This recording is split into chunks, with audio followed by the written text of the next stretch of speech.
तस्वीरों में नजर आ रही इस लड़की का नाम अंजू पांडे है। अंजू उत्तर प्रदेश के वाराणसी जिले की रहने वाली है।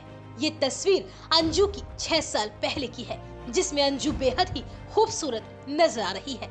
अब आप ये दूसरी तस्वीर देखिए। ये तस्वीर भी अंजू पांडे की ही है, लेकिन फर्क ये है कि इस तस्वीर में अंजू बेहद ही बुरी हालत में दिख रही है। इन दोनों तस्वीरों को देखने के बाद अब आप सोच रहे होंगे कि आखिर 6 साल में ऐसा क्या हो गया कि अंजू की हालत ऐसी हो गई। तो चलिए आपको अंजू की पूरी कहानी बताते हैं। अंजू पांडे वाराणसी के ढेलपारिया की रहने वाली है। साल 2018 में उसने वाराणसी के ही नई बस्ती लहरतारा में रहने वाले संजय पांडे के साथ लव मैरिज की थी।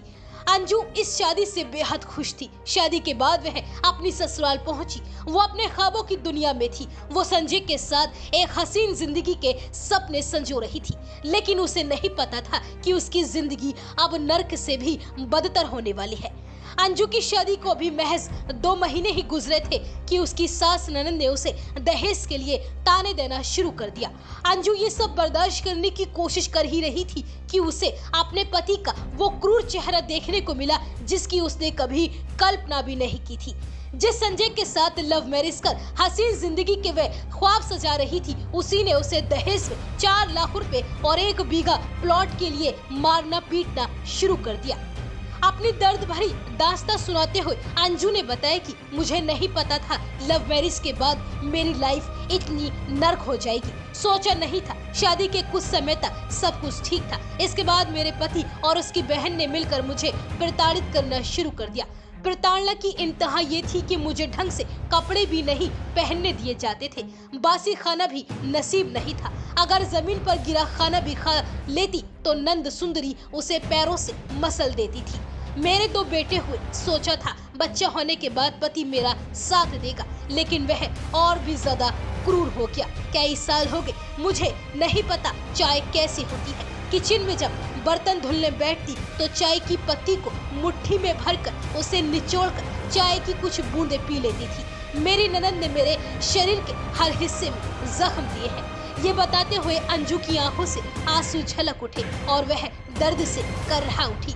शादी के 2 महीने बाद से ही अंजू को दहेज के लिए प्रताड़ित किया जाने लगा। धीरे धीरे ये प्रताड़ना बढ़ने लगी और फिर आखिर एक दिन यानी 1 अगस्त 2024 को वह पति और नंद की प्रताड़ना को सहन नहीं कर सकी और मौका देखकर अपनी ससुराल की छत से कूदकर भाग निकली और मोहन सराय पहुंचकर अपने भाई को किसी शख्स के दूसरे नंबर से फोन करके बुलाया, लेकिन भाई उसकी हालत देखकर उसे पहचान ही नहीं सका। काफी मशक्कत के बाद घर वाले अंजू को घर लेकर आए और उसे डॉक्टर को दिखाया गया। जांच में पता चला कि बेटी के शरीर पर 40 से भी अधिक जख्म हैं, जिनमें से कई अभी भी ताजे हैं। हालत यह है कि अंजू को अब मोहल्ले वाले भी नहीं पहचान पा रहे हैं। घर के कमरे में बैठी अंजू की पुरानी फोटो टंगी थी, जिसे देखकर लोग आश्चर्य में पड़ गए कि ये वही अंजू है। अंजू ने रोते हुए बताया कि मेरी माँ की रिश्तेदारी में संजय था, मुझे उससे प्यार हो गया। हम दोनों ने साथ में जीने मरने की कस्में खाई। घर वालों ने भी हमारी बात मानी और 25 मई 2018 को हम दोनों की एक मंदिर में शादी करवा दी गई। घर वालों के साथ मैं खुश थी, लेकिन सिर्फ 2 महीने बाद ही यह खुशी प्रताड़ना में तब्दील हो गई। अंजू ने रोते हुए आगे बताया कि संजय मंदिर में तिलक लगाने का काम करते हैं, मैं उसी से खुश थी। जिंदगी 2 महीने अच्छे से चली। इसके बाद मेरी नंद सुंदरी पांडे और सास ने मुझे प्रताड़ित करना शुरू किया। मैंने अपने पति संजय से कहा तो उसने भी अपनी बहन और माँ का ही साथ दिया। कहा तुम दहेज में कुछ नहीं लाई हो, घर वालों को फोन करो कि 4 लाख रुपए लेकर आए और साथ ही मेरे नाम 1 बीघा जमीन लिखे। ऐसा नहीं हुआ तो मारपीट झेलनी पड़ेगी।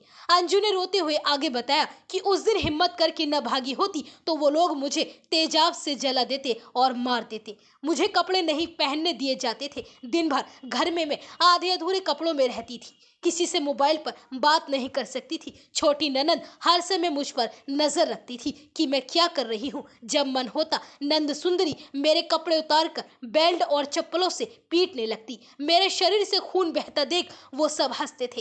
अंजू ने बताया कि मेरे 2 बेटे और एक बेटी हुई। बेटा सम्राट पांडे 5 साल का है। उसके बाद एक बेटी हुई जो 3 साल की होके खत्म हो गई क्योंकि उसे सही से इलाज नहीं मिल सका। इसके बाद एक और बेटा युवराज हुआ। दोनों बच्चों को सुंदरी खुद को माँ कहलाती थी। दोनों बच्चों को बचपन से मुझसे नफरत करना सिखाया गया। अब बच्चे मुझे गाली देते हैं। सुंदरी बच्चों को मेरे पास नहीं रहने देती। जब तक मैं गर्भवती रहती थी तो मुझे नहीं पीटते थे, लेकिन इसके बाद फिर प्रताड़ित करने लगते थे। ये सब बताते हुए अंजू अभी भी सिहर उठ रही है। अंजू ने रोते हुए बताया कि ननंद सुंदरी, सास और संजय मुझ पर बहुत जुल्म ढाते थे। जब मन होता सुंदरी मुझसे पानी भरवाती थी, जबकि घर में पानी भरा होता था। मुझे बिना पूरे कपड़ों के हैंडपंप से पानी भर कर लाना पड़ता था। एक दिन किसी बात पर नाराज होने पर सुंदरी ने मुझे बहुत मारा और अपना मलमूत्र भी पिलाया। मेरे सीने पर खौलता तेल फेंक दिया। मेरे ससुर ने मुझे बचाने का प्रयास किया तो इन लोगों ने उन्हें भी मारा। फिलहाल अंजू अब अपने घर अपने परिवार के बीच में है। वहीं अंजू की मां हेमा पांडे से जब पूछा गया कि बेटी इतनी तकलीफ में थी, क्या आपको नहीं पता था, तो उन्होंने कहा कि बेटी की तकलीफ के बारे में पड़ोसियों से पता चला था, लेकिन कोई उसके घर पर जाता तो उसे अंदर नहीं जाने दिया जाता था। बेटी भी डरती थी क्योंकि दामाद ने कहा था कि अगर अपने भाई या माँ को कुछ भी बताया तो तुम्हारे भाई की हत्या कर देंगे। इसलिए मेरी बेटी चुप रही और सब कुछ सहती रही, लेकिन 1 अगस्त को वह ससुराल की छत से कूदकर भागी। फिलहाल अब अंजू घर आने के बाद परिजन उसे लेकर पुलिस कमिश्नर के पास पहुंचे। वहां कमिश्नर ने अंजू और उसके परिजनों से पूरी घटना की जानकारी ली और फिर जेतपुरा थाने को जांच के बाद कार्यवाही करने के निर्देश दिए। फिलहाल अंजू पांडे की शिकायत पर पुलिस ने मुकदमा दर्ज कर लिया है। थानाध्यक्ष जेतपुरा ब्रजेश कुमार मिश्रा ने बताया कि चौकी इंचार्ज चौकाघाट ने महिला का बयान लिया है। इसके आधार पर थाने पर दहेज प्रताड़ना और मारपीट की धाराओं में मुकदमा दर्ज कर जांच शुरू कर दी गई है और पुलिस जल्द ही आरोपियों को गिरफ्तार कर लेगी।